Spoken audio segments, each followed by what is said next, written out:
Assalamualaikum warahmatullahi wabarakatuh. Halo semuanya, perkenalkan nama saya Azkiyatun Nafsi Nur Latifah dengan NIM 2281050027.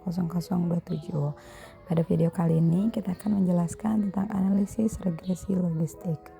Analisis regresi logistik adalah analisis regresi yang bertujuan mengetahui ada atau tidaknya pengaruh variabel X terhadap variabel Y. Data regresi logistik pada variabel dependen yang digunakan harus berskala dikotomi atau data kategorikal. Nah, regresi logistik tidak memerlukan distribusi data yang normal atau tidak menggunakan uji normalitas. Analisis regresi logistik ini bertujuan untuk menguji apakah probabilitas terjadinya variabel terikat dapat diprediksi dengan variabel bebas. Nah, pada kesempatan ini kita akan menggunakan SPSS untuk menguji data tersebut. Nah, untuk judulnya yaitu pengaruh pelayanan kualitas produk jaringan internet terhadap kepuasan pelanggan. Di sini saya sudah memiliki data ada 4 variabel. Yang pertama variabel X1 yaitu pelayanan, lalu variabel X2 yaitu kualitas, dan variabel X3 yaitu jaringan, dan yang terakhir variabel Y yaitu kepuasan pelanggan. Langsung saja kita ke aplikasi SPSS-nya. Nah, pada variabel view kita masukkan X1, X2, X3, dan Y. Kita beri label sesuai variabel yang tadi yaitu pelayanan, kualitas, jaringan, dan kepuasan pelanggan. Nah, untuk kepuasan pelanggan yaitu menggunakan karena ini kategorikal, maka masukkan pada value yaitu 0 sama dengan tidak puas dan 1 itu sama dengan puas. Lalu klik OK. Dan untuk measure-nya yaitu untuk X1, X2, dan X3 itu menggunakan scale dan Y menggunakan nominal. Lalu ke data view, kita masukkan data yang sudah diperoleh tadi. Nah, pada data ini memiliki 55 data. Nah, untuk menganalisis data tersebut kita gunakan analyze, lalu klik regression, lalu klik pada binary logistik.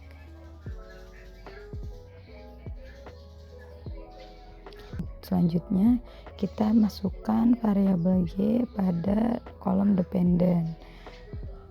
Lalu untuk covariance-nya kita masukkan variabel X1, X2, dan X3.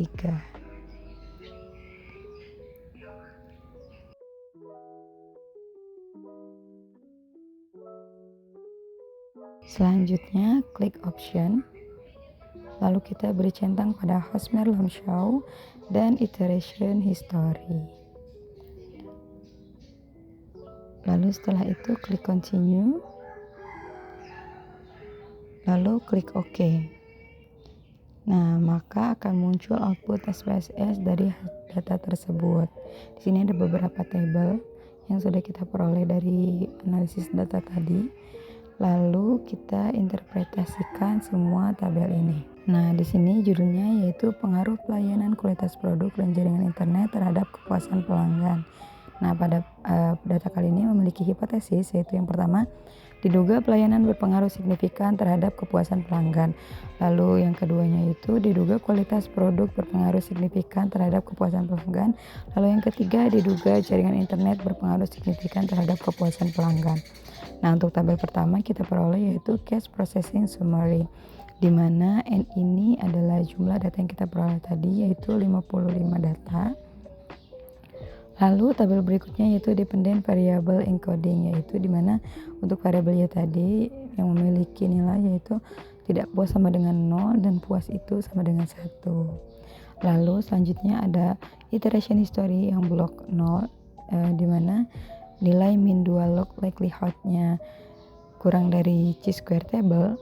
Maka berkesimpulan bahwa model sebelum dimasukkan variabel independen sudah memenuhi syarat uji.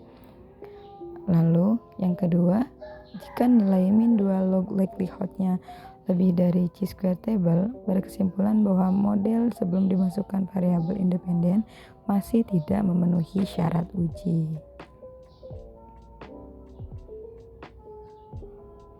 Lalu di sini ada cara mencari chi-square table yaitu dengan rumus DF sama dengan N min 1, di mana N-nya adalah jumlah data yang kita peroleh tadi yaitu 55 dikurangi 1 sama dengan 54.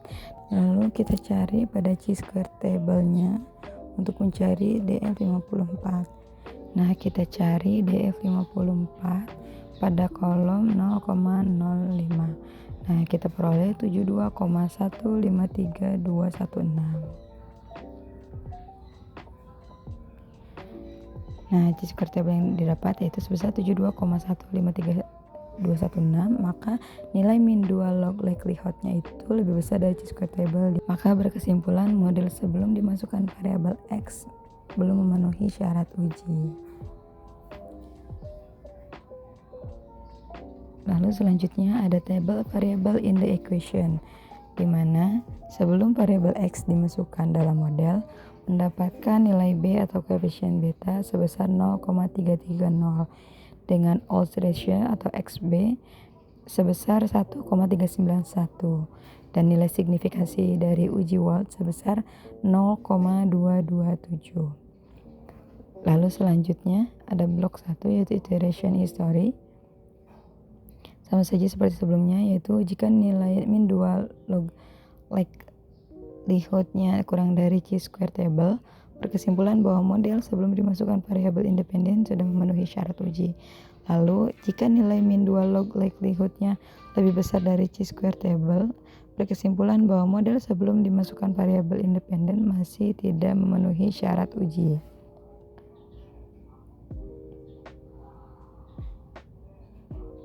Nah, untuk mencari chi-square table pada blok 1 ini berbeda dengan blok sebelumnya, yaitu DF sama dengan N min K min 1, di mana N adalah jumlah data yang kita peroleh, dan untuk K yaitu banyaknya variabel X yang kita dapatkan tadi, yaitu sebanyak 3, lalu negatif 1, maka 55 dikurangi 3 dikurangi 1 yaitu 51. Kita cari pada chi-square table lagi dan pada 0,05. Nah, di sini 51-nya yaitu 68,669294. Nah, maka nilai min 2 log likelihood-nya itu kurang dari chi-square table, di mana nilai min 2 log likelihood-nya itu 58,310. Nah, berkesimpulan model sudah dimasukkan variabel X sudah memenuhi syarat uji. Selanjutnya ada table omnibus test of model coefficient, di mana kriteria pengujiannya yaitu nilai signifikan kurang dari 0,05, berkesimpulan bahwa berpengaruh secara simultan. Nah, di sini nilai signifikannya yaitu 0,001. Nah, itu kurang dari 0,05. Maka berkesimpulan bahwa berpengaruh secara simultan atau bersama-sama terhadap variabel dependen. Selanjutnya ada tabel model summary, di mana nilai Naegel-Kerke R square-nya sebesar 0,348, maka berkesimpulan sumbangan pengaruh variabel independen terhadap variabel dependen secara bersama-sama atau simultan sebesar 34,8%. Nah, lalu ada tabel Hosmer and Lemshaw test, yaitu di mana kriterianya dikatakan baik jika nilai signifikan lebih dari 0,05.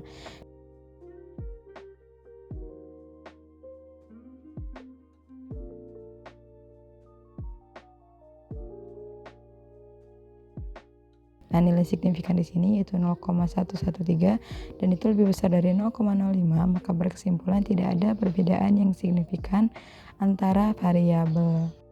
Selanjutnya ada tabel variable in the equation, di mana nilai sig jika nilai sig kurang dari 0,05 berkesimpulan berpengaruh secara parsial.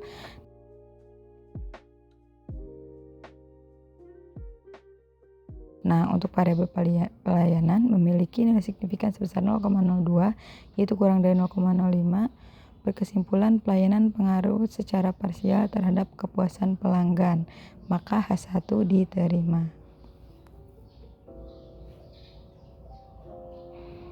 Nah, yang kedua yaitu variabel kualitas produk memiliki nilai signifikan sebesar 0,614, yaitu lebih besar dari 0,05. Berkesimpulan bahwa kualitas produk tidak berpengaruh atau tidak memiliki pengaruh secara parsial terhadap kepuasan pelanggan, maka H2 ditolak.